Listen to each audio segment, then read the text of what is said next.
자, 윤석열 대통령 다음 주 월요일인 24일부터 29일까지 미국 국빈 방문하죠. 이번 회담 우리나라 안보와 산업에 참 중대한 분수령이 될 것 같은데요. 우리가 꼭 가져와야 할 것은 무엇인가? 그리고 국민의힘 지금 상황을 또 이분은 어떻게 보고 계신가 등등등이 궁금해서 어렵게 오늘 섭외했습니다. 국민의힘 안철수 의원 만나보죠. 안철수 의원님 안녕하세요. 예, 안녕하셨습니까? 아니 오늘이 3월 8일 전당대회 후에 첫 방송 인터뷰시잖아요. 네, 네, 그렇습니다. 제가 와. 약속드렸잖아요.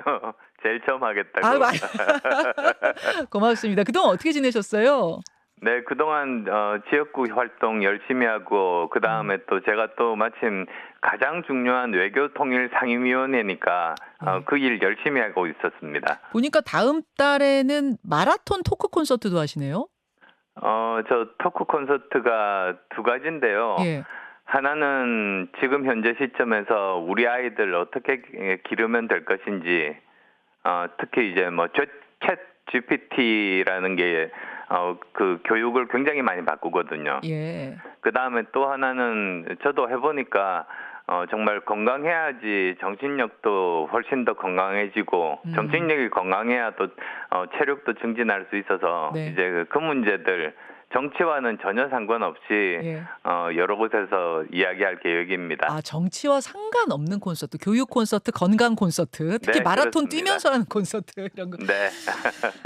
말씀하신 대로 외통입니다. 오랜만에 나오셨는데 그 외통위 관련 질문, 외교 관련 질문부터 좀 드려야겠네요. 그렇죠. 다음 주에 열리는 한미 정상회담, 대통령실에서는 한미 동맹 70년에 큰 의미를 두고 있는데 안철수 의원께서는 70년을 경축하는 자리로만 그쳐선 안 된다. 이렇게 글을 올리셨어요. 예, 그렇죠. 어떤 의미일까요? 사실 저 외교라는 게 뭐냐, 외교의 목적이 뭐냐 이렇게 하면 한마디로 대한민국의 국익을 극대화하는 겁니다. 음흠. 상대방의 국익을 극대화하는 건 외교가 아니죠. 네. 그러니까 이번 한미동맹 70주년이니만큼 아마 행사도 커질 겁니다. 대접도 잘 받을 겁니다. 그렇지만 이럴 때일수록 우리가 얻을 수 있는 거를 최대로 얻을 가장 중요한 기회이기도 하거든요. 예, 예. 그리고 특히 요즘 보면 세계가 급변하고 있습니다. 예. 사실 미국과 중국이 그전까지는 협력하다가 이제는 과학기술 패권 전쟁을 벌이고 있거든요. 그렇죠. 옛날처럼 무기가 아니라 과학기술을 가진 자가 세계를 지배한다. 지금 그런 관점에서 움직이고 있고요. 네. 거기다가 또 러시아는 우크라이나 침공하고 있죠. 북한은 매일같이 새로운 기술의 핵을 쌓아 올리고 있거든요. 이럴 때 우리가 뭘 가져와야 되나? 저는 최소한 세 가지가 제일 중요하다고 봅니다. 세 가지요. 네. 그게 사실 한미동맹의 가장 중요한 점이 안보동맹이고 경제동맹이고 그다음 과학기술동맹 아닙니까? 그러면 그 세 가지 각각에 대해서 우리가 최대로 얻을 수 있는 걸 얻어야 됩니다. 그러니까 우선은 안보동맹 측면에서 보자면 예. 사실 지금 현재 북핵 고도화에 맞설 수 있는 방법 중에 하나가 지금 현재 일본처럼 사용 후 핵연료 재처리할 수 있는 그걸 허용을 받아야 됩니다. 일본은 받았거든요. 예. 근데 예. 왜 그게 필요하냐면 지금 현재 우리 원전이 많은데 예. 사용 후 핵연료들을 재처리를 못하다 보니까 쌓아두고 있는데 거의 포화 상태예요. 조금만 지나면 정말로 큰일입니다. 예. 거기다가 또 그런 일이 있어서는 안 되겠지만은 유사시에 사실 북핵 대응 능력을 만들 수 있는 기술이기도 해요. 예. 거기까지를 우리가 이번에 얻어와야 어떤 외교 안보적인 성과일 거라고 보시는 거예요? 예, 그렇습니다. 자, 그리고 첫째는 그렇고요. 또요? 그리고 또 그것뿐만이 아니라 예. 바로 지난달입니다만 호주에서 그 핵 추진 잠수함 능력을 얻었거든요. 근데 사실 지금 현재 미국 북핵들 이 SLBM 같은 것들을 보면 네. 결국은 저 핵 추진 잠수함을 가지고 있는 것만이 우리가 대응할 수 있는 길이다 싶습니다.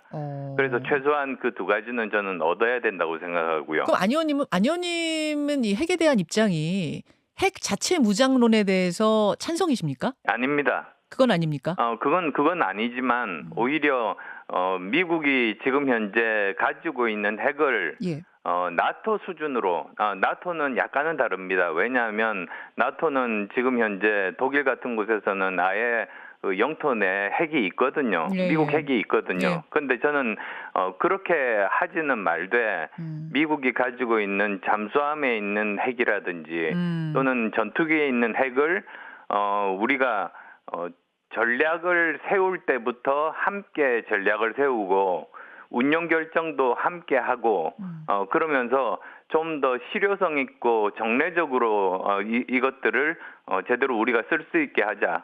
그렇게만 되면 꼭 한반도 내 핵을 반입하지 않더라도 네. 더 좋은 효과가 있다. 저는 그렇게 생각을 하고 있습니다. 이른바 핵 우산, 핵 공유 이걸 조금 더 적극적으로 요구해야 된다. 뭐 그걸 이렇게 더 지금. 예. 실효적이고 그리고 또 더 정례적으로 훈련도 같이 하면서 알겠습니다. 제대로 쓸 수 있게 하자. 이거였고요. 자, 이제 그것에 대한 성과 지금 주문하셨는데 경제적으로도 지금 얻어야 될 것이 많은데 들리는 얘기로는 반도체법 관련된 것들 뭐 그다음에 인플레법 관련돼서는 이번에 아예 의제도 오르지 않을 것 같다. 테이블에 오르지 않을 것 같다는 얘기가 들려요. 그 부분 어떻게 보세요? 저는 그거 바람직하지 않다고 봅니다.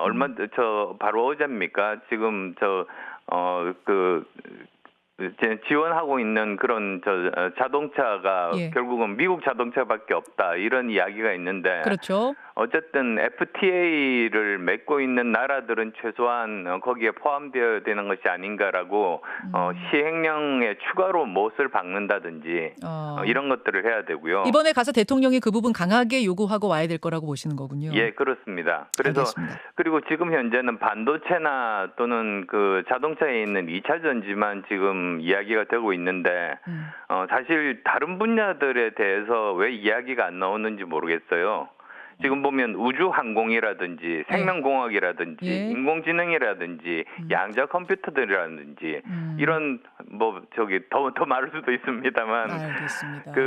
이런 분야에 있어서의 그 새로운 기술 동맹들 이런 것들도 저는 체결을 해야 된다고 그렇게 보는 입장이거든요. 예. 그리고 너무 이쪽이 길었습니다만 한 가지 더 보태자면 예.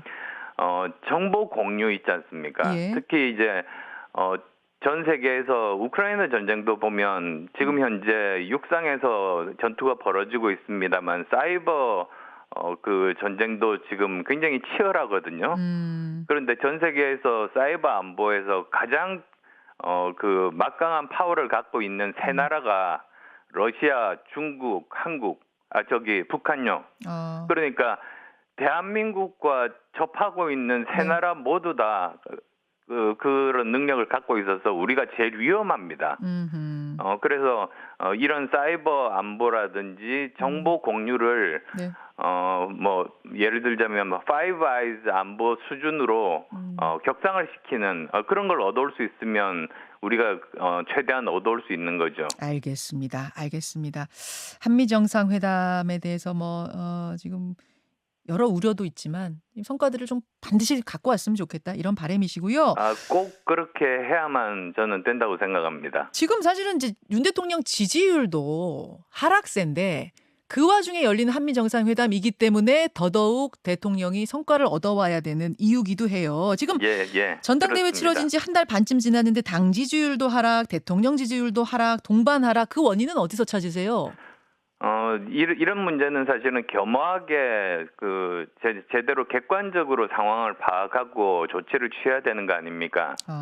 결국은 여러 가지 여론조사에서 낮게 나오는 것 자체가 국민들이 처음에 생각했던 기대에 못 미친 결과가 아닌가 생각합니다.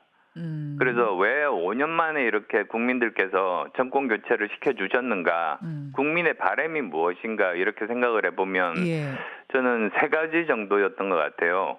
국민들께서 정말로 원하는 게 먼저 첫 번째로는 공정하고 상식적으로 국정을 운영할 거라는 그런 기대가 있었죠. 그다음에 또 두 번째로는 국민들을 갈라치기 하기보다는 아우르는 국민 통합의 모습을 보일 거라는 그런 기대가 있었고요. 세 번째로는 잘못했으면 잘못했다고 사과하고 조치하고 하는 뭐 속된 표현으로 내로남불하지 않는 정권을 기대를 했었던 것 같아요. 예. 주위의 주변 여기 지역 주민분들과 말씀을 나눠도 그러는데요. 예. 그런 부분들이 기대에 못 미쳤다. 그중에서도 제일 문제는 뭐였다고 보십니까? 제일 기대에 못 미친 거. 제일 못 미친 게 지금 저 여론조사에도 나타나지만 중도층, 2030층, 무당층이 지금 예전에 당선되셨을 때는 훨씬 더 높았는데 그렇죠. 지금은 셋 다 10%대입니다. 그러니까 이제 이렇게 떠난 분들을 다시금 그분들이 기대했던 그런 일들을 정말 네. 제대로 실행에 옮겨가지고 다시 마음을 잡는 노력이 앞으로 1년 동안 정말로 필요합니다. 세 가지 중에 그럼 꼽으라면 통합, 즉 중도까지 아우르는 혹은 진보까지 아우르는 통합, 그 부분을 좀 놓친 게 제일 패착 아니냐 보시는 건데요.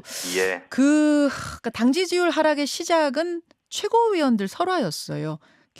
그 최고위원들의 설화가 김기현, 홍준표 두 분의 설전으로 이어지면서 뭐 내부 갈등으로 양상으로까지 번지는 이런 상황.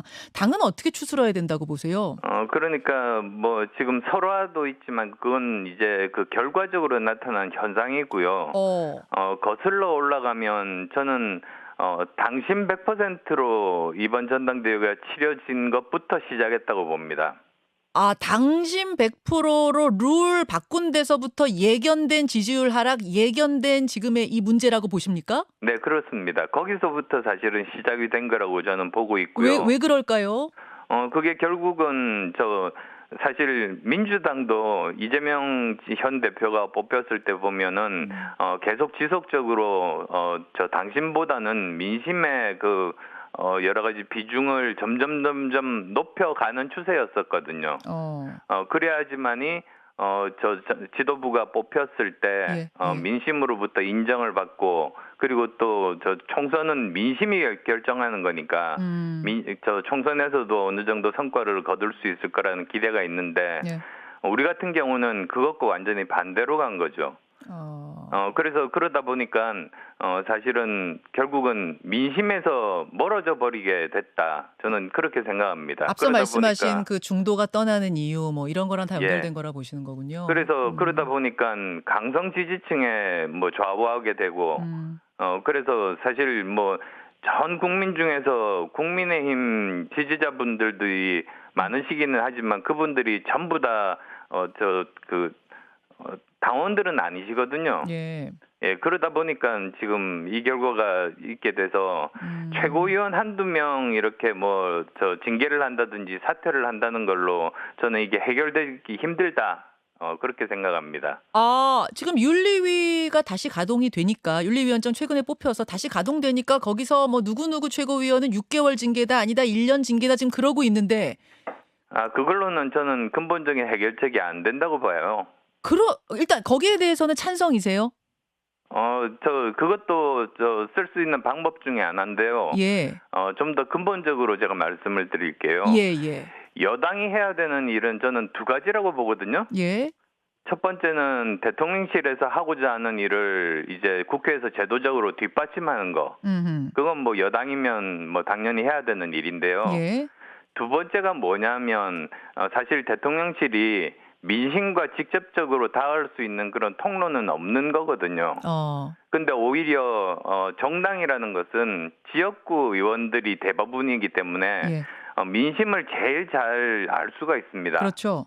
그래서 만약에 그 대통령실에서 의도하지 않더라도 민심과 다른 어떤 발언이나 결정이나 정책들이 나올 때 그때 그냥 가만히 있는 것이 아니라 그 점을 지적을 하고 오히려 민심과 맞는 그런 정책들을 대신에 제시하는 거 그런 일들을 해야만이 대통령실의 지지율에 플러스 알파를 할 수가 있는 것 아닙니까? 근데 지금도 뭐 원론적으로는 그거 다 하고 있는 거 아니에요? 민심 전달. 제가 보기에는 1번만 하고 있습니다. 아 대통령 정책 만들어서 서포트하는 것만 하고 있지 민심 전달이 잘 안 되고 있다고 보세요. 그래서 민심과 다른 어떤 뭐 발언이라든지 예. 정책이 나왔을 때 예. 거기에 대해서는 당이 거기에 대해서 지적을 하고 더 좋은 민심과 맞는 대안들을 제시해야 되는데요. 쓴소리가 안 나옵니까? 예, 그렇습니다. 저는 그렇게 생각합니다. 아. 그러니까 지난번에 저 전당대회 하면서 제가 특히 느꼈던 게 그런 거였어요. 저는 사실 여당이라는 것이 이 양쪽 일을 다 해야 된다. 민심과 맞으면은 지원하고 민심과 틀리면은 거기에 대해서 지적하고 네. 대안을 만들고 예, 저 예. 두 가지라고 했는데요. 예. 정작 그 전당대회 나가서 보니까 한쪽 편에서는 나는 1번만 하겠다고 그러시는 거예요. 아까 말씀하신 그 1번. 예. 근데 또 다른 쪽에서는 나는 2번만 하겠다고 그러시는 거예요. 쓴소리만 하겠다. 예. 그래서 저는 아니다. 그 여당이라는 게 1번, 2번 다 하는 게 진짜 여당이다라고 하는데 참 선거라는 게 묘한 게요. 예. 이렇게 프레임 덮어씌우기 있지 않습니까? 예. 저 양쪽에서 그러는 거예요. 아니, 당신은 1번이냐, 2번이냐. 딱 정해라. 하나만 정해라. 그러면서, 아니, 1번, 2번 다 해야 된다고 하면 왜 그렇게 사람이 왔다 갔다 하냐. 뭐, 줏대가 없느냐. 뭐, 이런 식으로 공격을 하게 되니까.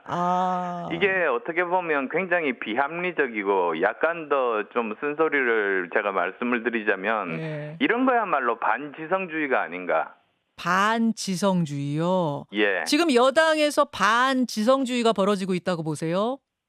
1번, 2번 다 해야만이 제대로 된 여당의 역할을 하고 그게 정부를 성공시킬 수 있는 길이다. 예. 이렇게 생각하지 않는다면 그건 사실은 1번, 2번 중에 하나만 하겠다고 하면 저는 반지성주의라고 생각합니다. 그럼 지금 반지성주의가 만들어낸 지지율 하락이다. 뭐 이렇게 지금 뭐 논리적으로는 좀 정리가 되는 것 같은데. 예, 거기서 이제 탈피하는 게 우리의 숙제입니다. 거기서 안철수 의원은 어떤 역할 하시겠어요? 그래서 저는 뭐 지금 말씀드린 그런 발언 내지는 또 거기에 맞는 행동들을 옮길 겁니다. 어떻게 좀 구체적으로 뭔가를 생각하고 계시는 게 있을까요? 좀 뭐 여러 가지 경우에 언론 인터뷰라든지 또는 예. 의원총회에서 예. 제가 믿는 발언을 하고 예. 그게 우리 당을 위해서요. 예. 그리고 또 그 여러 가지 그 법안을 낼 때도 예. 거기에 맞는 그런 법안들을 내고 예. 국회의원으로서 이제 주어진 책무들을 다 해야죠. 알겠습니다. 거침없는 쓴소리꾼이 되겠다 이 지금 다짐을 하시는 거라고 보면 됩니까? 그 애정어린 쓴소리죠. 그리고 또 애정어린 거침없는 쓴소리꾼 이렇게 하면 돼요? 그리고 또 잘한 일에 대해서는 또 잘했다고 해야죠. 아니 그럼요. 그건 뭐 당연하고. 아니 그럼 안 의원님이 이제 걱정하시는 건 이 상태로 쭉 가다가 총선 치르면 1년밖에 안 남았거든요. 그럼 어떤 성적표가 그려지시길래 이렇게 좀 걱정하시는 걸까요? 그러면 자칫 잘못하면 지금보다도 훨씬 더 의석이 줄어들 수 있다는 걱정이 있습니다. 사실 제가 지금 경기도 의원인데요. 예. 경기도 분위기 굉장히 험악합니다. 와서 이렇게 사람들 만나보면 느끼실 수 있습니다. 험악한 정도입니까? 예, 좀 험악합니다. 아니 잠깐 지금도 여소야대거든요. 지금도 예. 여소야대인데 이거보다 더 의석을 더 잃을 수도 있다고요? 예, 그럴 가능성이 보입니다. 특히 수도권은 지금 굉장히 적잖아요. 의석수가 국민의힘. 예. 그것도 유지 못. 그때보다도 지금 지지율이 더 낮거든요. 아니 조금 더 구체적으로 그럼 몇 석 정도까지도 그림을 최악의 경우를 보고 계시는데요. 뭐 차마 생각하고 싶지는 않습니다만 지금 현재 수도권 121석 중에서 17석 가지고 있거든요. 예. 그러니까 그보다 더 줄어들 수도 있지 않을까. 그래서 그런 일들은 막아야지. 그래도 여야가 어느 정도는 뭐 좀 크고 좀 작고 하는 경우는 있습니다만 너무 일방적이 돼버리면 그것도 폐해가 결국은 국민한테 온다는 거 다들 지난 몇 년간 네. 절감하지 않았습니까? 아니 의원님 17석도 굉장히 적은데 그럼 뭐 심지어 한 자릿수까지도 갈 수 있는 최악의 경우까지도 상정해야 된다고 보시는 거예요? 뭐 그렇게까지 상상하고 싶지는 않습니다. 그걸 막기 위해서 예. 특히 또 국민들을 위해서도 어느 정도 균형은 맞추고 싶어요. 수도권이 험악한 정도가 생각보다 더 국민의힘 의원들이 느끼는 것보다 더 심각하다는 그 말씀이신데 안 의원님 그 지난해 치러진 보궐선거로 지금 경기도 분당갑 지역구 의원이시잖아요. 예. 네. 다음 총선에 혹시 지역구 변경이 있습니까? 아니요, 저는 전혀 그럴 생각 없습니다. 전혀 없으시죠? 예. 예. 아니, 사실 그 지역구를 옮긴다는 것 자체가 굉장히 중요한 문제이고요. 특히 저 같은 경우는 2년 동안 그 재보궐선거로 들어온 사람이기 때문에 예. 주민들과 한 약속들을 지키기 위해서 여기서 최선을 다해서 지금 의정활동하고 있는 중입니다. 예. 그쵸. 보통 현역 의원이 자신의 지역구 바꾸는 일 거의 없어요. 근데 이제 예. 안 의원님 같은 경우에는 원래 노원병에서 2번을 하셨고 또 지난 전당대회 때 험지 출마 언급하신 적도 있고 거기다가 분당갑이 원래 김은혜 홍보수석 지역구였는데 이제 김은혜 수석이 의원직 내려놓고 경기지사 출마하는 바람에 이제 그 자리가 보궐선거가 된 거 아니겠습니까? 그래서 김은혜 수석이 다시 이번 총선에 분당갑으로 도전하는 거 아니냐 이런 얘기들이 돌긴 해요. 여의도에서도 들으셨을 건데 어떻게 보십니까? 뭐 여러 가지 추측성의 이야기들이야 뭐 여의도에서 없으면은 굉장히 이상한 거고요.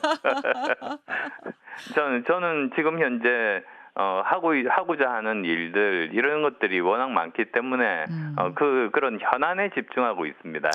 예, 예. 다시 한번 정리하자면 지금 분당갑 지역구를 변경할 생각, 김은혜 수석이 혹시 다시 여기로 오겠다 하면 뭐 양보한다든지 이런 생각은 전혀 말도 안 되는 소문이군요.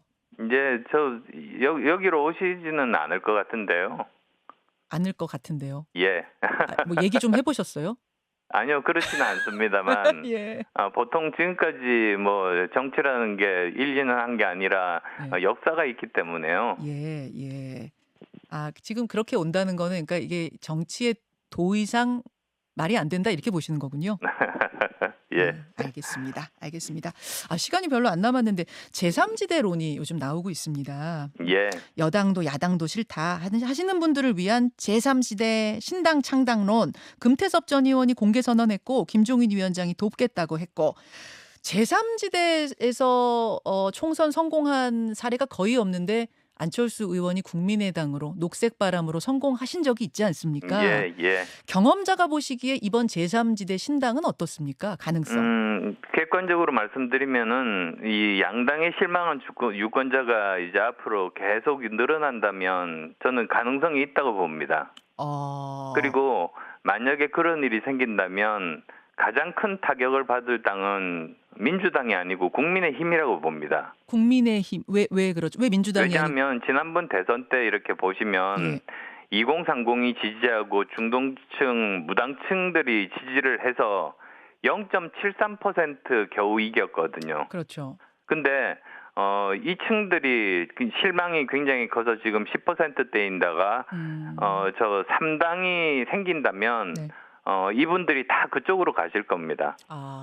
그렇게 되면 사실은 더 타격받는 건 국민의힘인 거죠. 아까 총선 성적표 사실 좀 참담한 성적표까지도 예견을 하셨는데 그럼 이 이유도 있는 거네요. 예, 그렇습니다. 그렇군요. 그래서 좀 더 그 정신을 차리고 정말로 초심으로 돌아가야 된다.